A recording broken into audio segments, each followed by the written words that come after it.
hanggang 3 buwang pagkakakulong. Inaasahan po namin ang inyong kooperasyon para sa mas malusog at mas malinis na lungsod ng Baguio. Maraming salamat po.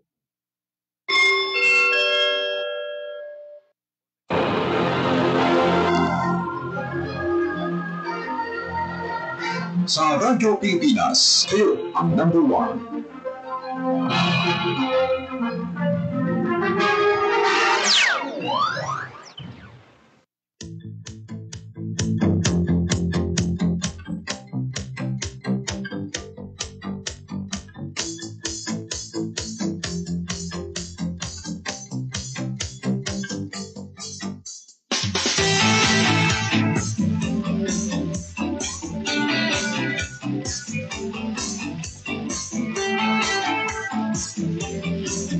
Okay mga kaibigan, ating oras, 12 minuto makalipas po ang alas 10 ng umaga.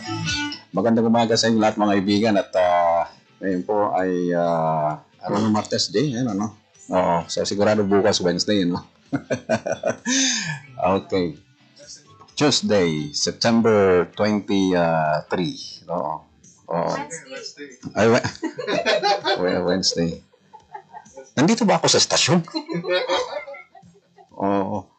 Hindi, marami tayong mga panahon ngayon mga kaibigan at napakahalaga po itong mga topics na pag-uusapan natin. Thank you very much po sa University of the Cordilleras, ano? At sila po ay nandito. Anyway, pabatiin mo natin mga kaibigan si ating kasamang si Jamie. Good morning, Jamie. Magandang umaga po. Nagbabalik ang inyong katuwang sa Radyo Pilipinas Baguio, Jamie Chua. And of course, live na live po tayo sa ating Facebook page sa DZEQ 999 kHz, Radyo Pilipinas Baguio. Kung meron po kayong mga komento, narito po ang ating mga panauhing pandangal. Pandangal, wow. Galing po sa University of the Cordilleras. Magandang umaga rin po sa lahat ng kinatawan dyan po sa UC. At kumusta naman po ang inyong araw ngayong araw na ito? Ayan, ang ganda nga ng sikat ng araw, partner. No? At yun, ang bilis ng araw, ano? Merkules na pala ngayon. September 23. Okay. At kahapon, partner, ay lunsad na nga itong Rates and Reef ng tourism. Ngayon ang araw na ito ay itong Transport Pre-Alert and Support System. TPAS. Ayan, TPAS, ano? Busy na sila dyan sa City Hall, no? Ditong launching na ito. At ito ay isang sistema to protect goods, cargo, by monitoring its movement, no? From origin to destination.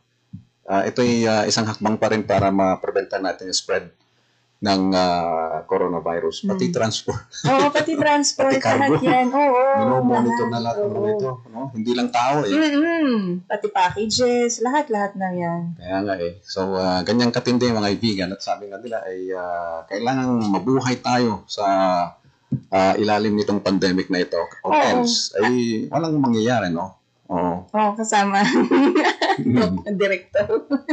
And of course, huwag natin kakalimutan na kick-off po, na regional kick-off po ngayon ng Department of Education. Nandyan po sa Mayor Hall si Secretary Leonor Briones para po sa ating shout-out readiness na handang-handa na tayo para sa pasukan. Ayun. Ang daming mga activities ngayon. Ang daming mga tingnan mo, kahit na may pandemya, ang daming natin mga activities. Oo. Kaya nga, kailangan ay mabuhay tayo, no, sa ilalim nito. So, pabatiin na natin ang ating mga panawin mga kaibigan, si Engineer Nathaniel Lubrica. Siya pong Director for Research and Innovation ng University of the Cordillera. No? Part 2 na ito, partner, sa kanyang pagbisita dito sa ating palatuntunan. Engineer, bumati muna kayo sa ating pong mga tagapakinig. Magandang umaga sa inyo. Good morning po, Sir Andre, Ma'am Jay, at sa kasama ko si Carlo. Good morning din po sa lahat ng listeners natin. Pati dyan po sa UC, si President Flores, Nancy Flores, at yung boss ko si Dr. Ariel Pomecha. Ayan, okay. Kasama po ng engineer si Sir Carlo J. Valdez, Research Staff, Research Services Office po ng University of the Cordillera. Magandang umaga po, Sir Carlo. Good morning po, everyone. Ayan, okay. At mamaya po ay i-explain po nila ito pong laboratory po ng University of the Cordillera, no? Na may kaugnayan po dito sa paggamit ng geographical information system, ano. Makinig po kayong maigi mga kaibigan kasi meron tayong mga technical terms na magagamit po dito, pero explain naman po ng engineer kung paano po ang sistema na ito. So, as a backgrounder, engineer, Nathaniel, ay pwedeng bigyan niyo po kami ng insight tungkol po dito. Okay, ang totoo nga, no? Ang GIS ay technical na term, but in the simplest way, para maalala lang ng mga listeners natin, idana natin sa abbreviation. So, yung G stands for geographic, kasi merong mga geographic aspects ng lahat ng bagay, or should I say location. Then information, dahil meron tayong data, yung GIS, napaprocess po ng data towards maging information. And system, dahil po may components po siya, may manpower tayo, may tao na matitrain, paano yung GIS, kailangan natin ng hardware, mga computers natin, mga laptop natin, mobile devices, and kailangan natin software. So meron po tayong mga free software, mga open source software na tatawag. Meron na tayong mga licensed na software. And the last is the process. So like for example, land use planning, meron po tayong sinusunod na mga procedure. So in short po, yun po yung GIS. And of course, yan po ay ang power ng having a location with the data and information. I hope na explain ko po on the simplest way. Natahimik kami dito. In short, itong GIS, actually, partner, nasubukan na rin natin ng GIS sa paggamit ng ating mobile phone. Kasi, in general, di ba, pati mobile phone pwede nang gamitin sa GIS, ano? Nakita ko na yung bahay namin. Sa paggamit ng GIS. Pwedeng gamitin ang Google dito, sir, no? Doon po yung galing rin po yun doon sa concept ng GIS, yung Google Maps. Ay, Google Maps. Yung ginagamit nyo everyday actually, like mag-waze kayo, gamitin nyo for navigation, mga navigation devices natin, came up as a concept rin po, yung konsepto ng GIS yan. Shortest path, yung area ng distances and areas, yun po. Ayun, okay. So, ito ngayon ay i-explain ni Sir Carlo yung GIS laboratory. Kasi sir, curious din kami kung anong laman. Yes, kung anong ginagamit nyo, no, na mga yung pong ginagamit nyo na mga instrumento dyan po sa laboratorio ng University of the Cordilleras, itong GIS laboratory. So, Sir Carlo, pwedeng paki-explain na lang po ito. I'd like to add rin po dun sa kung ano yung GIS in the very simplest terms. We could say that GIS is a map, digital map, with just data on it. Yan yung simplest we can say it. Ano yung GIS. Kaya meron pa lang pang isa. Hindi lang siya map na may coordinates. Yeah, coordinates. Yun. May coordinate system na for yung location natin, very unique yan, hindi nadodoble. So, dyan siya by having coordinate, nakaka-measure tayo ng distances, nakaka-measure tayo ng area dahil sa coordinate system natin. Na kahit hindi tayo pupunta doon mismo sa exact location. Yes, sir. Sa pamagitan nitong mapping na ito ay na-measure natin yung area. Yes, sir. Pero may proseso pa rin na, of course, ma-reduce yung fieldwork. Meron naman yung sasabi na iba-validate. Ang tawag po ng mga GIS people dyan is ground truthing. Ibig sabihin kung may satellite image tayo, titingnan, i-verify lang natin kung anong nasa ground. So parang double checking ang gagawin natin Yes, doon. sir. Validation lang. Ito bang GIS ay ginagamit natin dito sa parang contact tracing ng COVID? Yes, sir. Actually, yun po yung isang component sa Baguio contact tracing system. So, malaki po ang naitutulong ito ngayon kung gaano. Yes, sir. Oo. Lalo na yung sa COVID-19, of course, meron yung mga programs like FASTER, meron yung mga, yung John Hopkins University na surveillance ng COVID-19 worldwide. They use the ArcGIS platform. So, rin po sila, naka-line in yung data nila doon sa mapa. So, kung nag-update yung data, nag-update rin po yung mapa. Yung tawag po natin dyan is yung WebGIS. So, hindi lang po sa COVID, kundi mas lalo pa yata sa dengue, yung pag-trace out ninyo kung saan po yung mga kaso ng dengue? Yes, sir. Magkukontrol na po kami ng yung DOST funded din po na project on analyzing the dengue cases in Baguio. So, yan po, we were able to find out na yun nga po, meron mga predictors talaga itong dengue. At saka we were able to identify several barangays, about 41 barangays that has high incidence rates of dengue.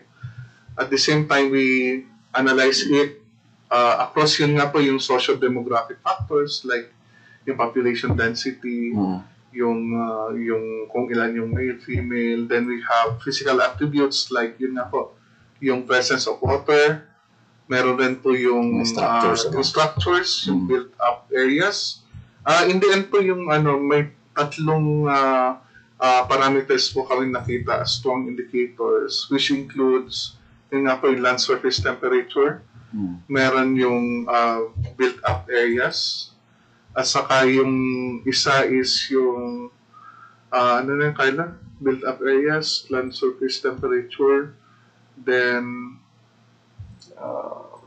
mix. Ayan. Yeah. So, yung number lang na Ayan. Okay.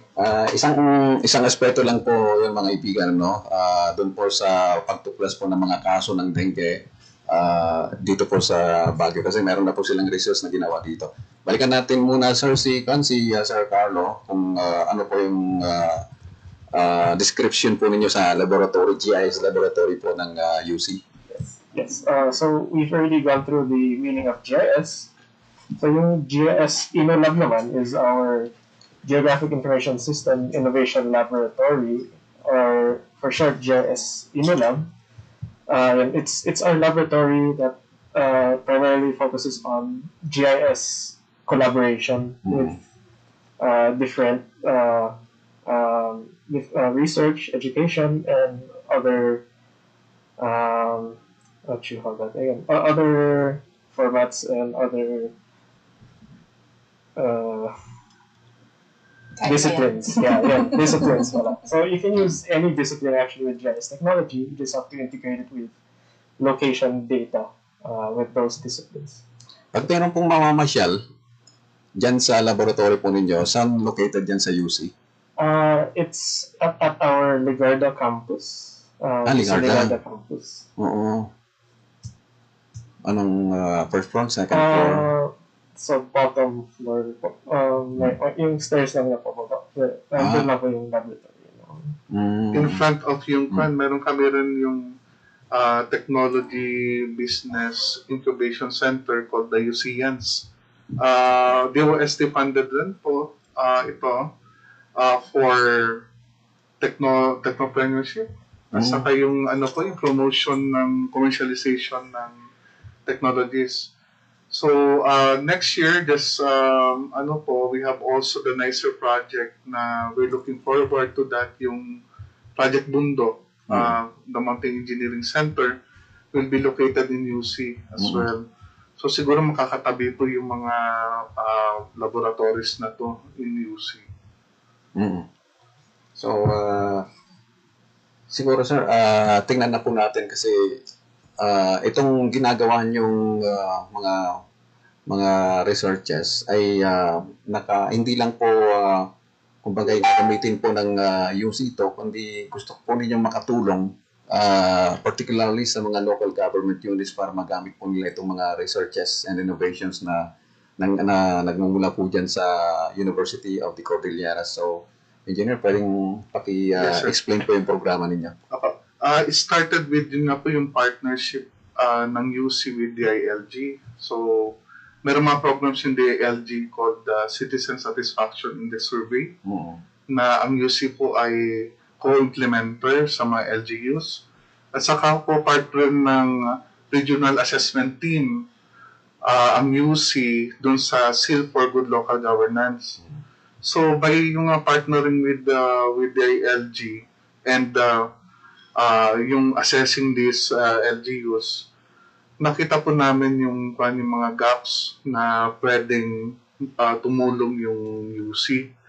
That's why during the time po na sinusulat yung proposal for yung DOSCP share grant na Institutional Development Program, yun po yung sa mind ko, tumatak sa isip ko na itong lab na to,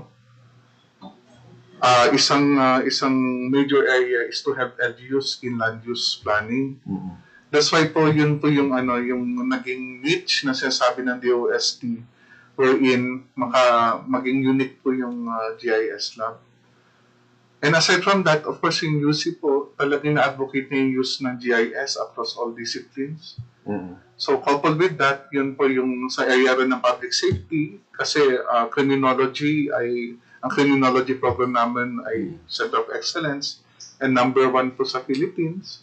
At the same time, sa health systems. That's why po tumutulong kami ngayon sa efforts on COVID-19. At the same time, itong mga dengue research po. So, hanggang saan na po kayo nakarating doon sa partnership niyo with DILG tungkol dito?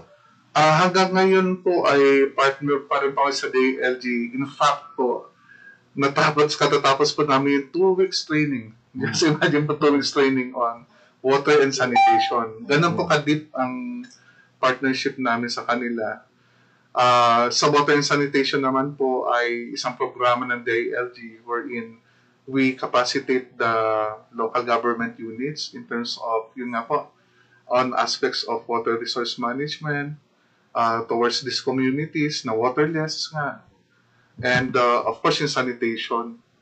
So, there will be a training po by October at kasama po ang UC dyan along with other universities and DILG regional offices in Region 1, 2, and Carpo. Marami. Opo. Ayan. In terms of staffing ng laboratory ninyo, may sapat ba tayo manpower para siguro kung ano po yung pong mga programa po ng for instance DILG ay kumbaga ma-accommodate niyo yung mga programa na ganyan? Yes, sir. Sa ngayon po, ang Research and Innovation Office, medyo lean lang po kami sa manpower ngayon. But, na-maximize po namin. Actually, yung meron po kaming, ang ginagawa namin, in-expand na po namin sa mga faculty members. So, hindi po excuse talaga yung less yung manpower, but instead, how do you maximize the manpower at the same time? So, ini-involve po namin yung mga faculty members rin. And students. Mga kasama po namin yan. That's why yung mga students po ng UC, involved po sila sa mga projects din namin. As part of their real world exposure na nila nila. Para pag-graduate nila, meron po sa puso nila yung pagiging community servant. At the same time, giving solutions nga po dun sa problems ng community natin. Pag nagkakanta kayo ng mga lectures o kaya yung mga seminars na ganyan, ay confined lang po kayo dito sa paggamit ng GIS or meron pang ibang mga aspekto na kumbaga na ituturo ninyo? Actually, from innovate po namin with GIS yung mga processes. Like what we did sa CSIS noon, meron po kami na po ang grant from DILG to innovate using the GIS yung tools nila. So, kasi po yung GIS is not just a tool It's an art, it's a science. It's the way your imagination can expand how to use it. At saka po, at isa pala ay si Carlo mamaya, he will be introducing yung mga gamit. Meron din po kaming subscription ngayon, free subscription na binigay ng mga big companies like S3, yung RGIS Online, at saka yung yung GIS Cloud, yung European company naman. That's why medyo with this hardware and software, yung di-discuss ko nga po kanina, na components ng GIS, meron po talaga sa UC. So, in-expand po namin ito, hindi lang para sa amin, but pati rin po sa LGUs at saka government agencies, and also yung ibang universities. Actually nga po, in-invite ako ng UB rin, para doon po sa mga nila yung profiling nung mga mga students and faculty nila. Shout out po kay Sir Bernard Abaya at mga kasama diyan sa UB rin po. Sir Carlo, meron ka pang hindi nababanggit kanina na mga kumbaga gamit natin diyan sa laboratory? Yes. Currently, we have in the GSE we have 10 high-end desktop computers for GIS computing and rendering ng maps. We also have 2 centralized servers para centralized yung data natin between those computers and data ng UC when it comes to GIS. We also have GPS equipment so to get our location. Although our phones have GPS capabilities, mas accurate naman ang specialized equipment for GPS. From those 4 types of GPS, we have the Trimble Geo7X. It's a device where highly accurate siya by centimeters. It can get your location by centimeter accuracy. Yes. So highly accurate siya. So it's used for surveying and also measurements. Actually, it has an accessory. It has a range finder where if you point, you can point it to a location and it will get that location on your map. Yes. By a few meters. Partner, pwede na mag-survey ngayon. Hindi ka pupunta dun sa bundok. Yes. If you see like a hill over there, you point the device over there, you can get that pinpoint location. Yung height, pati area. You can also measure the height and the area using the range finder. Ito ba i-provide ng UC or donated?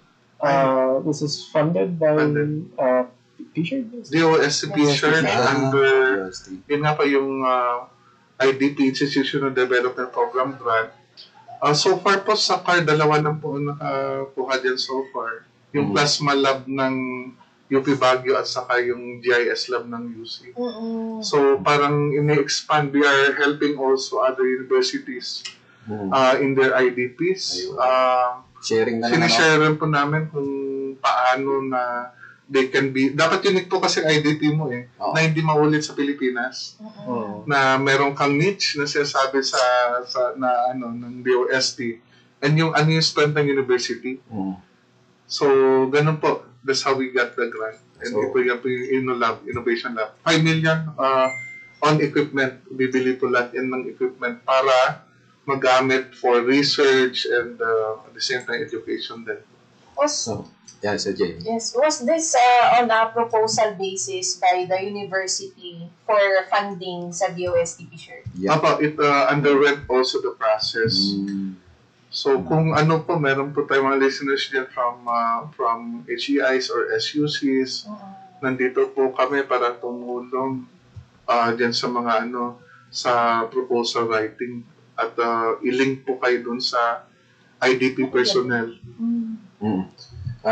Siyempre, bago po itong mga gamit na ito noon, sino po ang nag-conduct ng training sa inyo? Para sa paggamit nito mga instrumento na ito? Yung mga providers din po. Providers. Like, yung na-provide nung drone namin. So, Ribbon and DJI. Yung DJI. Sila po pero syempre kailangan pa talaga na ito nga po yung look forward namin yung partnership with LGUs and other partners para ma-maximize natin itong use ng mga gamit na to. Kasi syempre kami ngayon, yung mga students namin nasa bahay sila na dapat ngayon sana pinupuli utilize yung gamit ng mga instruments. That's why ang alternative strategy namin is to go to the LGUs para maano siya, ma-fully utilize. Ilan na pong staff ninyo ang na-train dito sa paggamit ng mga instrumento? At least 2, pero mainly, of course, man si Mr. Valdez to make sure na And also, we also call our faculty members, by the way, during the training, including some students na nagtitesis. And our interns, gano'n, para ma-train sila. Yung engineer sa mga LGUs na gagamit nito, meron po bang fee or paano? Paano yung request? Paano natin paano ito nakakatulong sa kanila? In what instances nila ito ginagamit? That will be covered po. Kaya po na po, we are having this MOU with the LGUs para ma-cover na po yung mga aspect na yan. Ano ang nilalaman ng MOU? Yung MOU is an understanding MOU between yun nga po yung utilization ng laboratory. But after nun, we will be more specific in MOAs, like meron tayong project on, let's say, yung sa land use, sa DRRM plans, i-upgrade lahat. So that will be another agreement. So parang ang mother document is the MOU. Ilan na po nga mga LGUs ang naki-MOU sa inyo? So far, yung Baguio po last December, then Itogon last this month, September 11, na-sign na po ni Mayor Palangdan. Then this afternoon, pupunta po ako. I will have a meeting with Mayor Salda. Mamaya po, La Trinidad. Then, sa Bliss po, yan po yung magiging maging priority muna for this project. Then, later on, we'll be expanding in the region po. Oo. Yung natanong ni Jay kanina, yung kung merong mga fees na counterpart ng mga LGUs sa yung paggamit ng mga instrumento nyo? Kung naman po may partnership, pwede na po pag-usapan yan. Pwedeng pag-usapan. Yes, it will be covered on the fund. But of course, yun nga po yung purpose niya na may utilize siya. So, yun po yung namin dyan, pinaka-aim namin. Yun nga eh. Kasi sayang din yung mga instrumento na yun pagka hindi nagagamit ay useless, no? So, kailangan talaga ay makipag-partner din po ang mga local government units sa University of the Cordilleras para matulungan ninyo. Mas mabilis ang trabaho pag ganito ang sistema, sir, ano? Yes, sir. Yes, sir.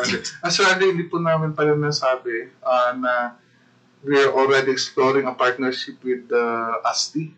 ASTI. Yun nga po yung hawak nila yung mga, they have satellite images. Meron silang advanced technologies like yung yung advanced computing. Makipartner na po kami. We had our initial meeting. At saka, of course, sa AIMRAN po ito na for the benefit rin ng community naman natin. Para you have the satellite image Landsat, pero from ASTI, pero paano mo gagamitin? Paano mo ipaprocess? Doon kami papasok. Doon papasok po ang UC to sustain nga po yung opportunities of use of these technologies. Okay. Meron po ba rin kayo, aside from LGUs, meron po bang mga line agencies na nakikipartner din sa inyo? Kasi sayang nga itong mga equipment, lalo na sa DNR, na nasabi ni Sir Carlo kanina, yung lalo na sa survey, di ba? Kinakailangan niya ng DNR. DRR, technology, yung mga ganun po. Meron po ba? Yeah. Yun po yung noong time ng COVID po, we had our meetings with the LG at saka yung DOH. And of course, yun po yung OCDCAR. We have also NEDA. So, these are initially, pati DSWD, they were part of our training. But a lesson is, even though we have our fun, even though we have our technology, yung kasing learning curve ng GIS is very steep. That's why nag-replan kami ng strategy namin that we need to have really a partnership. Hindi yung okay, we'll have a training, then follow through. Kami ni Carlo, follow through noon. Then, syempre, kung wala management support on this technology, a model is yun nga yung nagawa namin nila Mayor Magalong way back his time in the PNP as Regional Director of Procor. Nasa leadership rin po kasi yan yung technology. If there's a full support from the leadership, then push natin talaga yung technology. That's why yung nag-change kami lately nga po ng dahil hindi po masustain. Yung ganun, kahit na anong hirap mo na mag-follow up. Trainees itong mga technical staff yung mga pina-follow up mo May order silang, may marching order naman sila sa taas. That's why we have changed it and re-strategize. That's why now, kahit na medyo mabagal, but we know that it will surely yield a better result at this time po. So, baka may nakikinig na mga chief executives, mga governors dito sa buong Cordillera region, particularly Banco Benguet area. Anong gusto nyo pakiusap kay Mayor o kay Governor? Very open po kami. Very open po kami for partnership. First come, first serve na lang po kung meron yung talagang mag-initiate. But on our own pace naman, dito po sa Bliss, ang inuuna namin. Pero we are very open po sa mga collaborations because we believe na, UC believes na collaboration is the way to grow. Yes. It's a way to go talaga na is a way that we can help each other at the same time and to learn. Ano? Yes, sir. Sa parte po ng LGU ay kasama yung training component nito or kayo lang po ang dapat na gumamit nitong mga instrumento na ito or ituturo nyo sa kanila ang paggamit? Ituturo po. Yung gusto po namin mangyari is that they will have all the components available like manpower, software, then they have these processes, ma-establish lahat yon para mapatakbo po nila yung GIS nila. So, parang po yung nangyari rin po doon sa, we had this PNP, we were able to train yung mga technical staff nila to do it. Even SAP, punta rin po yung UC nung back in 2016, 17 sa Taguig to establish nga yung FOC nung PNP SAP, Special Action Force, nung kasasagan nung hindi Sambanga, Maguindanao. Yung nangyari sa Maguindanao. So, meron kami mga trainings on avoiding sniper fire, yung mga ganun. So, yung paano mo using the GIS, paano mo ma-locate yung mga probable areas ng NPA, pero medyo classified. Sabi ko na. Pero yung mga yan, ganun po yung engagement ng USP when it comes to capacity building na we share this knowledge about GIS para sila na rin ang maging they will operate it, be creative with it, and eventually maging part nga ng organization nila. Halimbawa, itong mga LGUs ay well-trained na tungkol dito sa paggamit ng mga instrumento na ito. At magkakaroon sila ng sariling laboratorio, itong mga LGUs na ito. Magkano kaya ang pwede nilang iambag o kaya i-prepare na pondo para makabuo po ng isang laboratorio? Siguro sa start, like looking at nga po yung model namin, yung sa GIS Inolab, pwede na po siguro yung 5 million na investment. Marami na actually yun. Million ba yung narinig ko? Billion? Million po, million. Mayor, million lamang po, hindi po billion. 5 million. Kaya nila. Pwede na po yun. Equipment-wise, then you have yung plus the training, gano'n. Maaari na po yung budget na yan. Siyempre, kung tinan mo naman yung sa DRM fund nila, pwedeng actually swap na swap po yan na investment ng isang LGU sa utilization, syempre sa SDLG. Mandated ang mga LGUs to utilize their DRF fund. So, nandito po kami para to help you as well in that aspect. Yung mga ganitong situation under pandemic ay very applicable itong GIS, ano? Kasi hindi na kailangan pa na pupuntahan mo yung area, kumbaga ay naka-satellite ka lang dyan. Yes, sir. Actually, yung ano niya po, yung concept niya, yung GIS cloud na sasabi namin, nasa mobile na. Mobile device.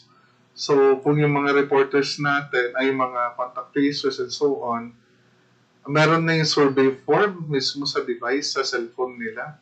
Input na lang nila doon, then lalabas doon sa map. Ganun na po, hindi yung parang meron kang papel, then ililipat mo pa yung, siyempre yung processing na yun, matagal, tas maaari po magka-error. Yung pan po, yung in-advocate ng using na technology is the cloud technology. At saka po ito, hindi na kailangang programming. Ano, Carlo? Kasi nandun na yung mga forms. Just imagine, ano yung mga data na gusto mo i-capture sa ground. Kung may survey ka, pwedeng naka-phone ka na lang, naka-tablet. Sa PSA, pwedeng gamitin. Actually po yung PSA, ano Carlo yung update sa PSA? They're planning to conduct the census using tablets, no? Actually. Yes. Tapos, naka-cloud na rin. With S3. S3 ArcGIS. See? Yung S3 ArcGIS na yan is a partner rin ng UC dito sa DRP program for COVID-19. So, greenan po ang UC noong December. For, yun nga pa, nag-request kami kasi gusto namin extend yung utilization ng technologies na to sa LUs. Even GIS Cloud, we were featured like, di ba sa September 8? Last week. Yung GIS Cloud, sakop nito is European countries.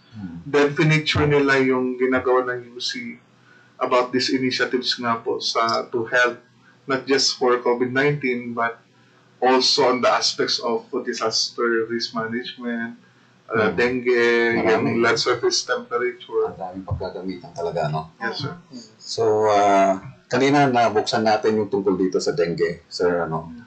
Pwedeng paki-share ninyo ang inyo pong na isagawang research tungkol po dito sa siguro yung cases, no? Kailan po ninyo ginawa itong research na ito? Nag-start po siya ng actually yung full blast po talaga last year. Last year, Carlo? Yeah. Magdengue tayo. Nag-start yung project last year, and it will be finished by the end of September, actually, this month. So we're in the process of writing our results now, and from that we'll be publishing our research then to international journals as well. And part of our findings, actually we analyzed data from 2013 to 2017. So hindi pa naman covered yung current dengue data, but it will still give us an insight within those 5 years.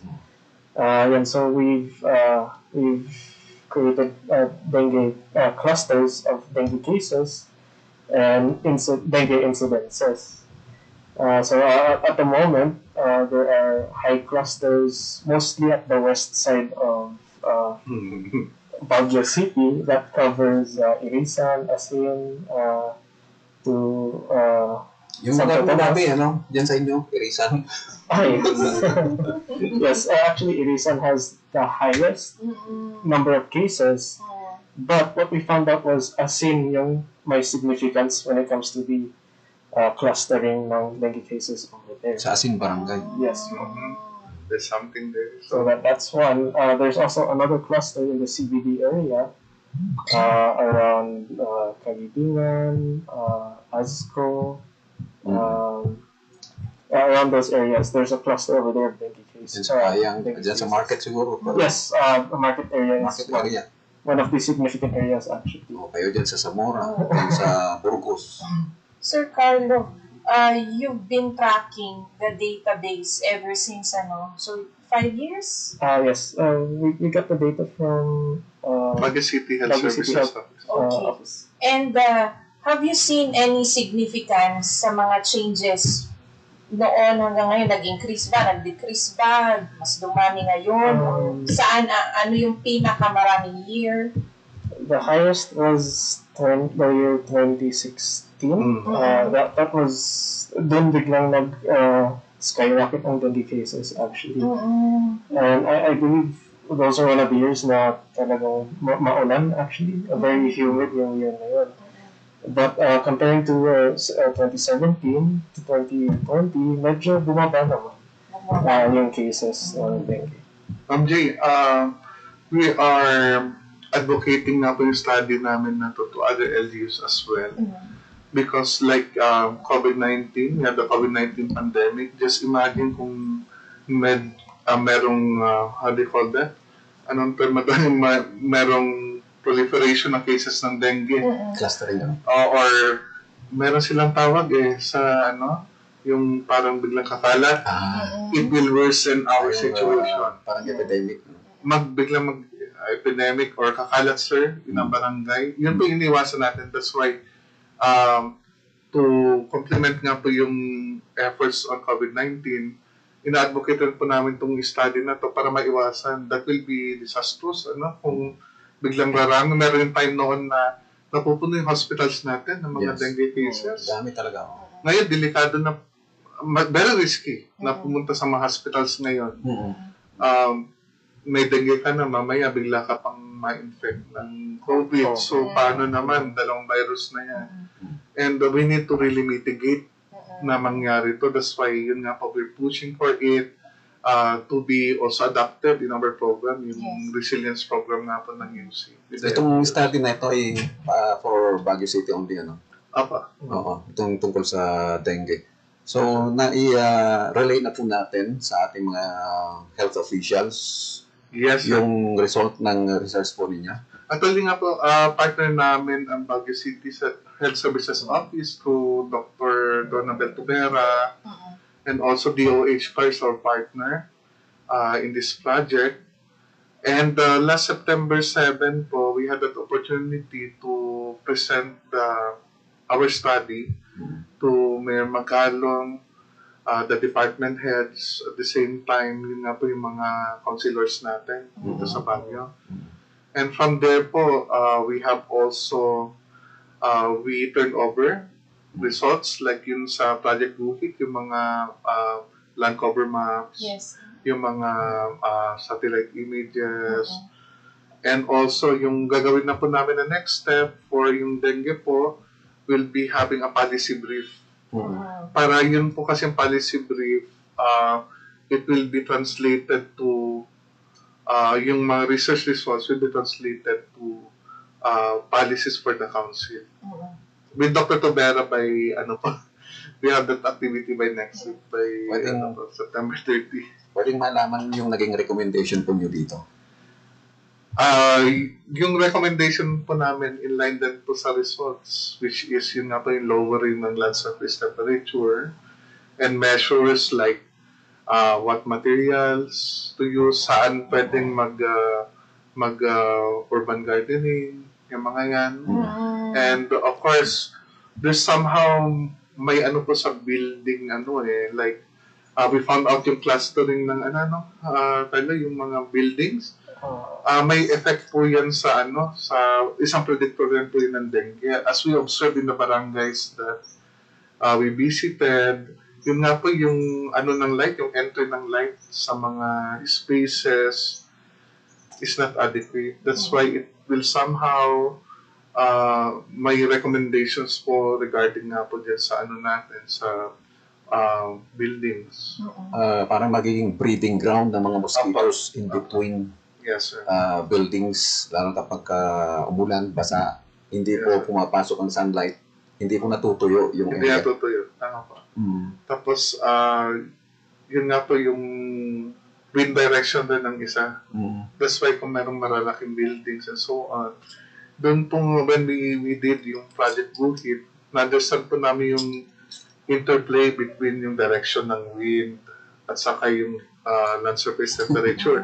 That's why we can put it in a model as well. That's something that we learned with our partners sa UP Diliman. Then we want to share it as well with our LGUs.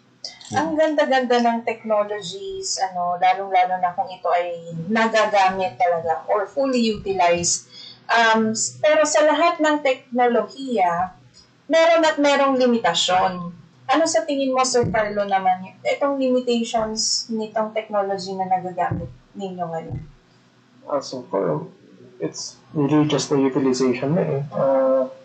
The technology is there, and it will always improve. It will always improve. So for me, it's just we should utilize it while it improves as well.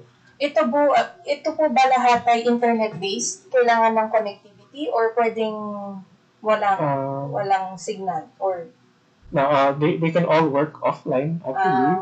And well, if you're connected to the cloud, if you're offline, actually, it can save your data.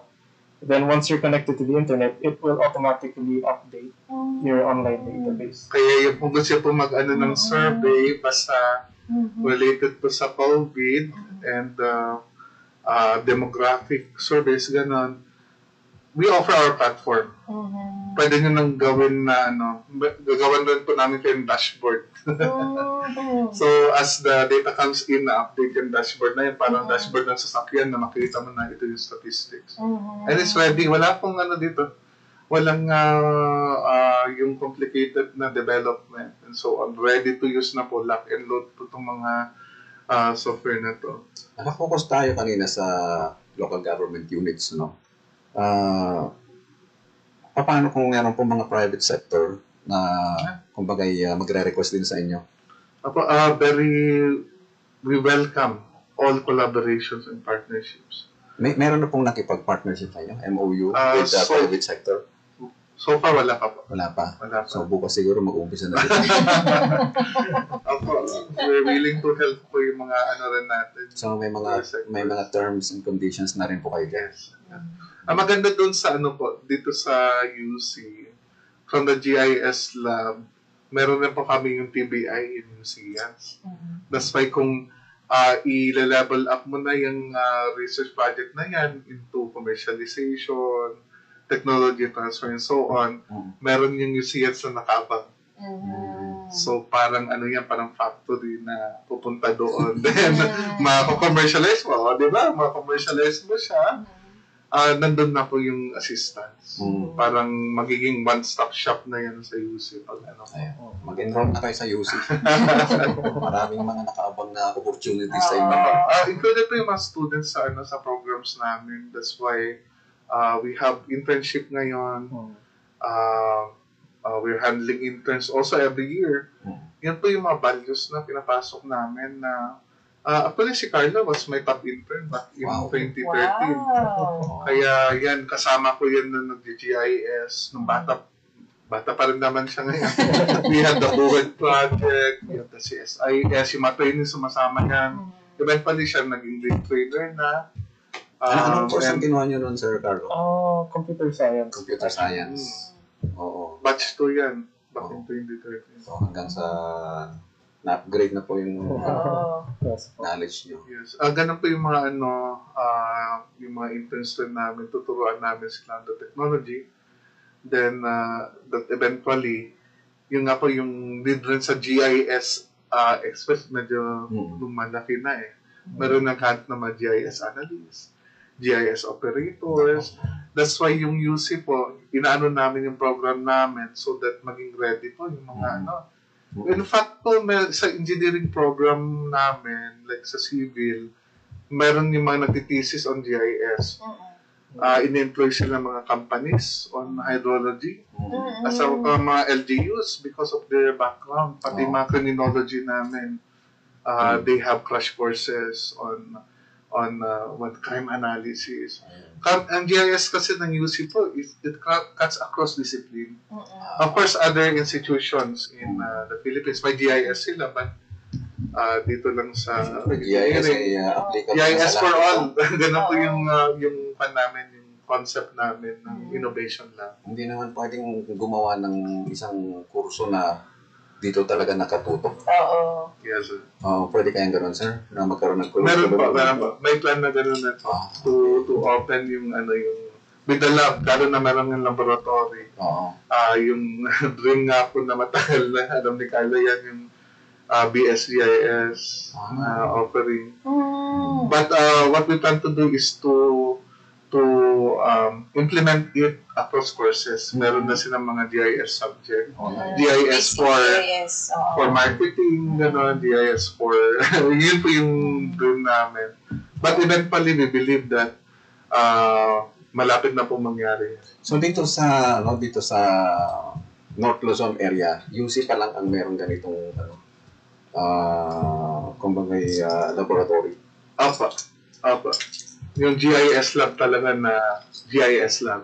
Yes. Galing mo. Pero meron rin pong mga nag-apply ng GIS, but not as yun nga po yung ito sa gamit, sa applications. I feel na UC reached that level already on how do you call that, yung level na yung marami nang nagawa in terms of this area. Galing nyo talaga, Director. Galing. Magaling kayo ni Carlo. Meron po yun, of course, sa management at saka yung mga kasama rin po namin. Hindi lang naman kami po dalawa, but marami rin po kami makasama along the way, mga collaborators, mga partners.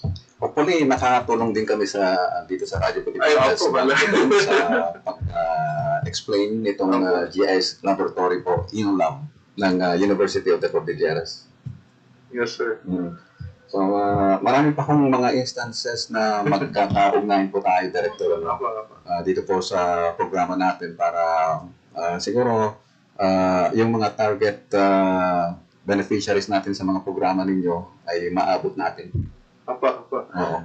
Ito naman po, Sir Andre, ongoing naman po siya, kaya we can always update kung saan na to. At relentless po kami sa UC, hindi kami nag-stop. We know that in a way we can help LGUs. We will always find a way to reach them out. Maganda yan, sir, ano? Sa academe ay partner in development ang University of the Cordilleras. Yes, sir. Ayan. Apo.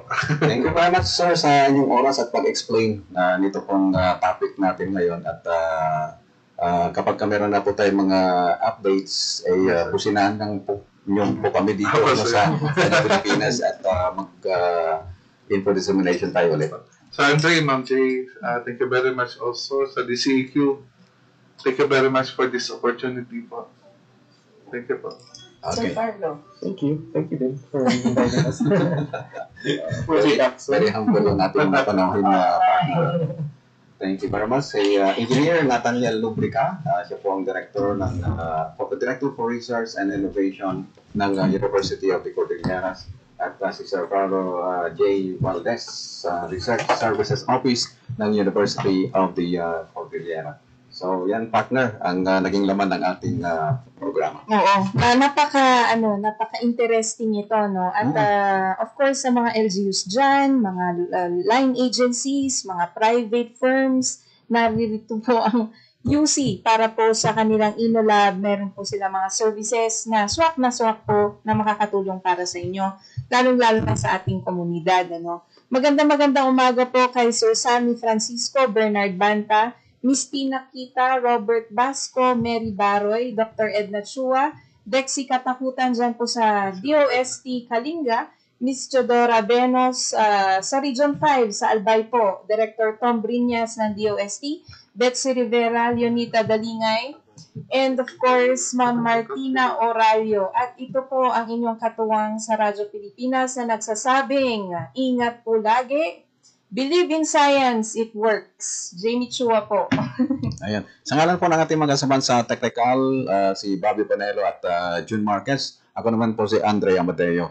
Sa araw po ng bukas mga ibigan, yung programa po ng Environmental Management Bureau, ang inyo pong mapapanood at mapapakinggan sa Radyo Pilipinas. Ingat po tayong lahat. Magandang umaga sa inyo lahat.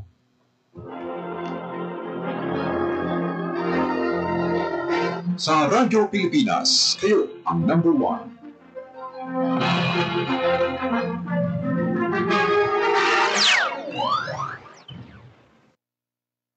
John Mogol po dito sa Radyo Pilipinas, ang inyong hashtag COVID-19 Radio. At ihatid po natin ngayon sa pamamagitan ng People's Television. Live ang public briefing ng Laging Handa PH. Muli po makakasama sina PCOO Secretary Martin Andanar at Undersecretary Rocky Ignacio. Nakapagtala ng 102 cases, pumasok naman sa talaan ng Iloilo na may 97 cases. Samantalang ang Rizal ay nakapag-report ng 67 cases at 57 na bagong kaso naman ang naitala sa Cebu. Bagyang umakyat ang active cases mula sa 18